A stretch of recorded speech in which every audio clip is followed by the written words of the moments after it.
వ్యవసాయ భూములను మా వ్యవసాయ భూములను నేవీ ఆయుధ డిపో నేవీ ఆయుధ డిపో నేవీ ఆయుధ డిపో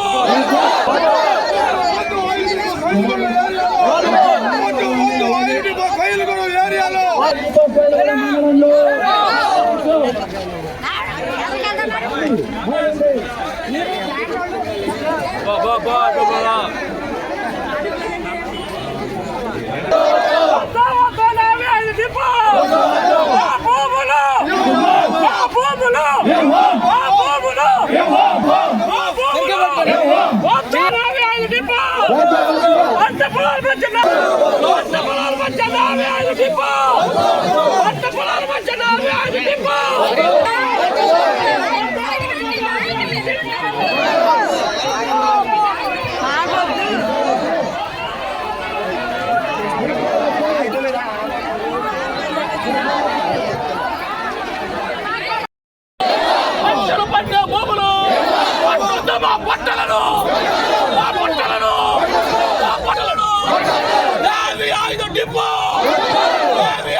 ప్రాణాలు తీసినా మా భూములు మా భూములు మా భూములు మా భూములు మా భూములు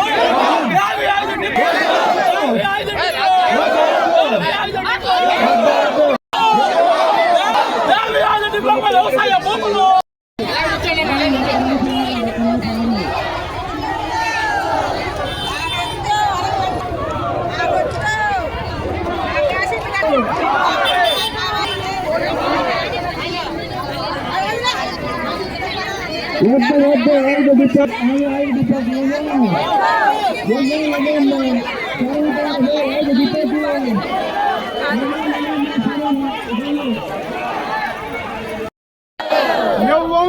మా భూములు ఆయుధ కర్మాగారానికి మా భూములు ఆయుధ కర్మాగారానికి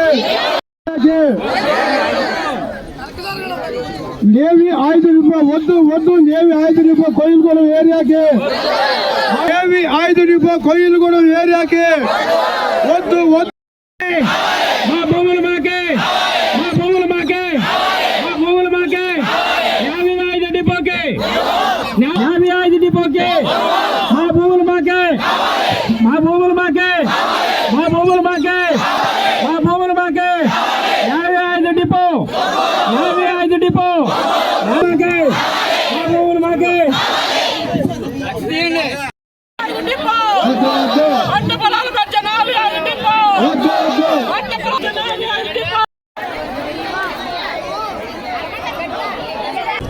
అందరికీ నమస్కారం అండి. బొలుసు నాగేశ్వరరావు. ముఖ్యంగా మీడియా మిత్రులకి ప్రెస్ వారికి మమ్మల్ని ఎలివేట్ చేస్తున్నందుకు మీ అందరూ ధన్యవాదాలు తెలియజేస్తూ, అలాగే ఈ రైతు ఉద్యమానికి మాకు మద్దతు తెలియజేస్తూ రాష్ట్ర రైతు సంఘం నాయకులు అలాగే రాష్ట్ర సిపిఐ సిపిఎం నాయకులు మాకు సంఘీభావం తెలిసినందుకు వారి అందరికీ ధన్యవాదాలు తెలియజేస్తున్నాం. ముఖ్యంగా ఒక విషయం అండి, చాలామంది తెలియదండి, ఇది ఆయుధ కర్మాగారం వస్తే మీకు ఏ ఉద్యోగాలు వస్తాయి, డెవలప్ అవుతుంది కదా, ఎందుకు వద్దు అంటున్నారు.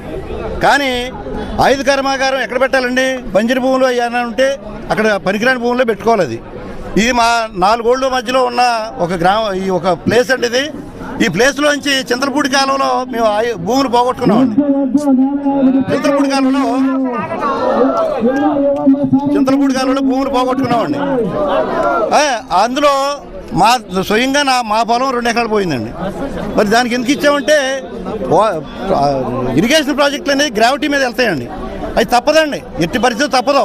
అప్పుడు డిప్యూటీ కలెక్టర్ గారు కూర్చోబెట్టి మమ్మల్ని రిక్వెస్ట్ చేశారండి. ఎంతో అందంగా మాకు నచ్చజెప్పి మీ పొలాలు నీళ్ళు వెళ్తాయని చెప్పేసి మా పొలాల్లో కూడా చిన్న చిన్న కాలువలు కూడా తవ్వారండి. మరి ఎన్ని పెట్టి అప్పుడు భూములు పోగొట్టుకుని మళ్ళీ అలాగే హైవే పడింది అనుకోండి, కొంతవరకు భూమి ఇవ్వాలి తప్పదు, ఎందుకంటే లైన్ కాబట్టి. మరి నేవీ డిపో మొత్తం మా మూలాలతో సహా వేసి వెళ్ళిపోతుందండి. అక్కడ 4 ఎకరాల 90 సెంట్లు పొలం ఉందండి, 1 సెంటు కూడా మిగలట్లేదండి. మరి మేము ఎక్కడికి వెళ్ళాలి చెప్పండి? కాబట్టి చింతలపూడి కాలం ఎందుకు తవ్వారు? రైతులకు నీళ్ళు ఇవ్వడం కోసం తవ్వారు. మరి సారవంతమైన పొలాలే కదా. ఆ చింతలపూడి కాలంలో పొలాలు పోగొట్టుకున్నాం. ఇప్పుడు ఇవాళ వచ్చేసి మొదలకాయ పెట్టేసి నేవీ డిపోకి మీరు పొలాలు ఇవ్వండి, మీకు ఉద్యోగాలు ఇస్తామంటే మరి మేము అంతా చిన్నకారు రైతులండి. ఎకరం అరెకరం ఉన్న రైతులంతా కూడా ఈ రైతాంగం అంతా కూడా చిన్న రైతులండి పాపం. మరి వారు ఇవాళ చాలా దిగాలతో ఉన్నారు. ఎందుకంటే కనీసం రైతు కూలీ ఇచ్చే ఇది కూడా ఉండదండి. ఎన్నో వందల మంది గుంటూరు నుంచి బేరలు సీజన్ కోసం వస్తున్నారండి. గుంటూరు మరి తదితర బయట గ్రామాల నుంచి వాళ్ళు ఈ సీజన్ అంతా అక్కడ ఉండి వాళ్ళు కూడా లబ్ధి పొందుతున్నారండి.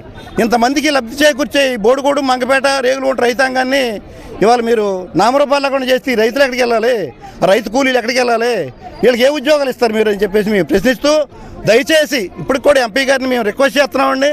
ఎంపీ గారికి ఈ విషయాలు తెలియదండి.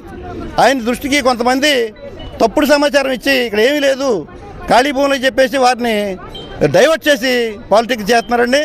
దయచేసి ఎంపీ గారు, కలెక్టర్ గారు మా ఊరు వచ్చి, మా బోడుగూడెం గ్రామంలో 4 గ్రామాలకి మధ్యలో ఉంటుందండి అది, మా ఊరు వచ్చి మీటింగ్ పెట్టండి.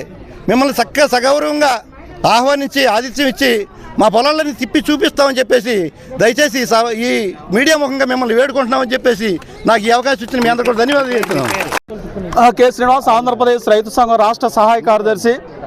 ఈరోజు కొయిలగూడి మండలంలో ఏర్పాటు చేస్తానన్న ప్రతిపాదిత నేవీ ఆయుధ డిపోకి వ్యతిరేకంగా పెద్ద ఎత్తున రైతు కూలీలందరూ కూడా వచ్చి ఏలూరు కలెక్టరేట్ ముందు మహాధర్నా దిగ్బంధన కార్యక్రమాన్ని నిర్వహిస్తూ ఉన్నారు.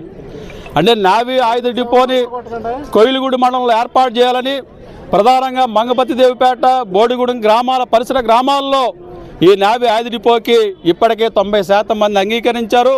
మిగిలిన 10% మంది అంగీకరించకపోతే మేము జైల్లో పెట్టైనా సరే నేవీ ఆయుధ డిపో నిర్మాణం చేస్తామని చెప్పేసి గౌరవ ఎంపీ గారు, ఇతర ఎమ్మెల్యేలు కూడా ప్రకటన చేస్తూ ఉన్నారు.